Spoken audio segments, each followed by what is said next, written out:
नमस्कार, मी सई संतोष कदम आणि नमस्कार, मी पनवधुरी. आम्ही आज सादर करणार आहोत कृष्णाजी प्रभाकर खाडीलकर लिखित संगीत मानापमान ह्या नाटकातील अंक दुसरा यातील पहिला प्रवेश. या लक्ष्मीधराला द्रव्याशिवाय दुसरे काही दिसत नाही.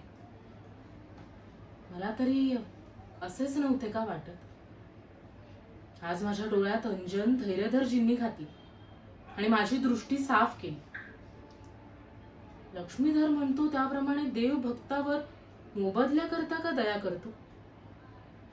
दया आणि प्रेम यांचा बाजार असू शकतो का? नसतो म्हणावं तर आजपर्यंत भामिनी तुझ्या प्रेमाचा लिलाव 20 लाख 25 लाख असा का ग पुकारला जात होता. पण प्रेम म्हणून ज्याला म्हणतात त्याची आणि माझी इतका दिवस ओळखही नव्हती. बाजारी जिन्नस नेहमी नकलीच असायचा. तशीच माझ्या प्रेमाची इतके दिवस गोष्ट होती.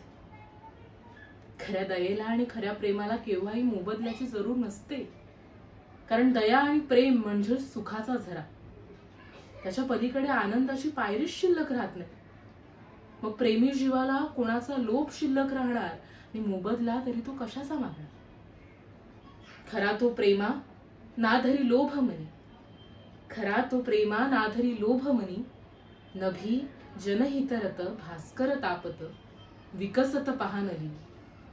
नाधरी पीडित जन देखता स्वसुखात त्यागी दया. जनभय हरण हेची सुख सदा देवराया. दर्शन गुणवंतांचे नाचवी प्रेम लहरी. गुणरसपान हेची सुख प्रेमतया नावजनी. प्रेमतया नावजनी. धैर्यधर येतो. काय विलासधरजी आणि लक्ष्मीधरजी निघून गेले? मी या पारेकऱ्यांना उगाच बोलून आणले. जा, तुम्ही आपल्या नाक्यावर पहाऱ्याला जा. ते मजे करता थांबले कसे नाहीत? मला त्यांची चौकशी करायची होती. या छावणीत ते असे रात्रोबेरात्री कोणाच्या हुकुमाने फिरत होते? मी त्यांना रात्रीच्या बंदोबस्ताकरिताही नेमले नव्हते. मग ते इथे कसे आले? वनमाले, माझ्या मनात एक संशय येतो. मला तुला एक प्रश्न विचारायचा आहे. खरे खरे उत्तर देशील काय? विचारायचा होता प्रश्न. मला भलता संशय येतोय. या लक्ष्मीपुत्र रणमैदानावर असतानाही आपले शौक पुरे करीत असतात हे काही खोटे नाही. आणि याबद्दल मी कित्येकांना शिक्षाही केल्या आहेत. पण वनमालेपर्यंत ही गोष्ट येऊन पोचते हे प्रथम माझ्या ध्यानातच आले नाही. मी भामिनी आहे हे यांनी ओळखले नाही ना. विचार कसला करायचा? विचारायचा होता प्रश्न. हिचा त्यांच्या चैनीशी काही संबंध असणे शक्यच नाही. एरवी माझ्या मनाने हिच्याकडे इतकी ओढ घेतलीच नसती. प्रश्न म्हणजे यांना इथे चोरांनी बांधून ठेवले कसे? चोरांनीच त्यांना इथे धरून आणले. विलासधरजींच्या हातात तलवार नव्हती. लक्ष्मीधरजींच्या हातात होती. तीच खाली पडली. मग मी उचलून घेतली. हीच ती तलवार. हिच्या मुठीवर विलासधरजींचं नाव आहे. तुझी व त्यांची ओळख आहे काय? मी त्यांना ओळखते, पण त्यांनी मात्र वनमालेला आतापर्यंत कधीच पाहिले नव्हते. उगाच संशय इतकेच. मी भामिनी आहे या संबंधीचा संशय आता मात्र यांच्या मनातून पार नाहीसा झालेला दिसतो. बरं, विलासरावांची आणि तुझी कुठली ओळख? आमची बाग त्यांच्याच विमानापैकी आहे. मग ते रात्रीचे इथे कसे व का आले असं तुला वाटतं? लक्ष्मीधरजींची चाल चलणूक तितकी चांगली नाही म्हणतात. आणि विलासधर थोडे त्यांच्या नादी आहेत. रात्रीचे बेसावतपणे कुठेतरी जात असताना चोरांची व त्यांची गाठ पडली असावी असेच मला वाटते. असेच असेल. हे असले प्रकार लष्करात उपयोगाचे नाहीत म्हणून मी कितींदा तरी ताकदी दिल्या आहेत. उद्या त्यांची पूर्ण चौकशी करून लष्करी सरदारांच्या यादीतून त्यांचे नाव काढून टाकले पाहिजे. वनमाले, अगं तुझ्या इतके ज्यांच्या अंगात शौर्य नाही त्यांना आमच्या या लष्करात राहू देऊन काय करायचे? तरी बरे, याच भित्र्यांनी या रात्री तलवार तरी बरोबर बाळगली होती. ती त्यांच्या नाही तर निदान तुझ्या तरी उपयोगी पडली. पण आज खरेच तू चांगल्या शूर पुरुषाला साजेल अशी तलवार चालवलीस. वनमाले, माझ्या मनात असे आले आहे की सरदारांच्या यादीतून त्या दोघांचेही नाव कमी करून तुझे नाव त्यांच्या जागी घालावे आणि चोरांनी लुटलेले हे दागिने सरकारात जप्त करून पृथ्वीधर महाराजांच्या हस्ते तुला बक्षीस द्यावे. पहा पहा, हे दागिने हे तुला आवडतात का? चांगले मौल्यवान आहेत आणि पाहण्यासारखी जड जवाहीर जर कुठे असेल तर ते लक्ष्मीधरजींच्याच घरी. अशी ख्यातीच आहे.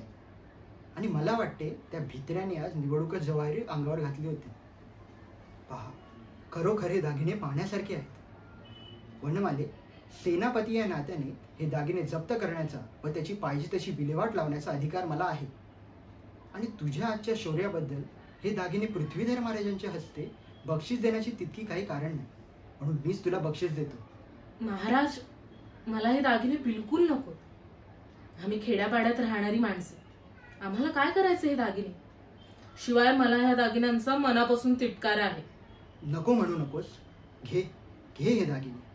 लक्ष्मीधर तितका चांगला नाही, तेव्हा त्याच्या घरची संपत्ती ही तितकी चांगली नसायची हे खरे, पण तुझ्यासारख्या सुशील कुमारिकेने या चंचल लक्ष्मीचा स्वीकार केल्याशिवाय ती पावन कशी होणार? आणि चंचलत्वाच्या लक्ष्मीला लागलेला डाग हा तुझ्यासारख्या दागिन्यांची हाव नसलेल्या बायकांच्या सहवासानेच जुळून जातो. पहा, पदरी घ्या आणि पावित्र करा, अशा मुद्रेने ही लक्ष्मी तुझ्याकडे पाहत आहे. कर, तिच्यावर कृपा कर.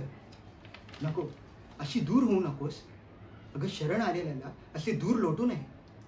दे हात या शरणागता, दे हात या शरणागता, मद विलसीन त्रगता, पंकयुता मखमलीना, धना होत राहता, संपदा चपल चरणा, आपदा भोगी नाना, परत ये पद्मसदना, कुवलयत मुखतीला, आजी कमला विनवी तुला, मला घे आता, आजी कमला विनवी तुला, मला घे आता. घे हे दागिने घे.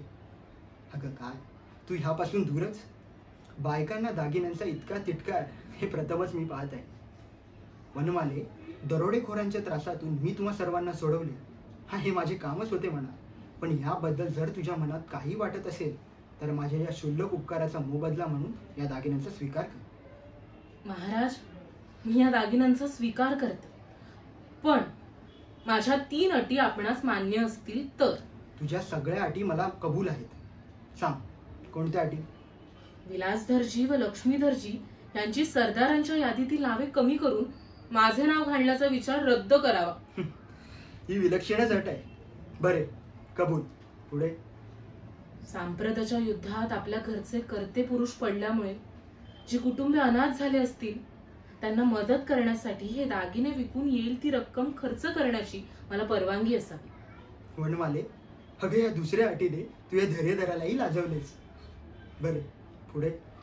माझी 3री अट अशी आहे की आपण आज मजवर उपकार केले आहेत त्याची परतफेड म्हणून फूल नाही फुलाची पाकळी माझ्या हाती आलेल्या ह्या तलवारीचा आपण स्वीकार करावा.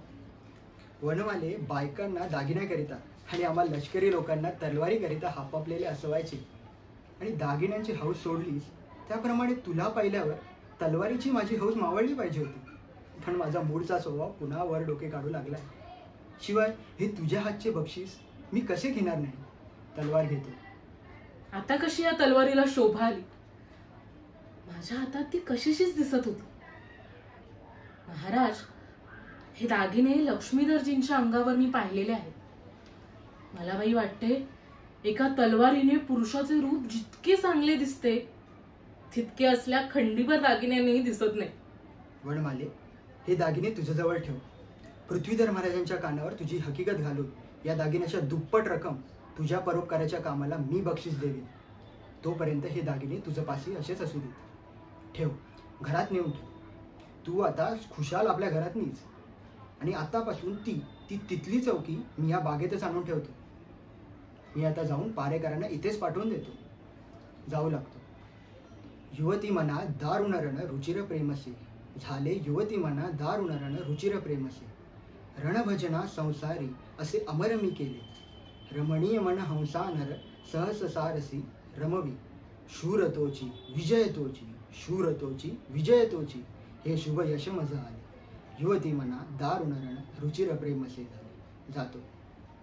त्याला पाहत मला मदन भासे हा मोही मना, मला मदन भासे हा मोही मना, मानी जनाया भामा मना, मला मदन भासे हा मोही मना, करी सनाथा मज तुडवी हा चण रजा सम, मानी मना, मला मदन भासे हा मोही मना, प्रीतीची पाया रणप्रासादा, दे पदसेवा प्रेमी जना, प्रीतीची पाया रणप्रासादा दे पदसेवा प्रेमी जना.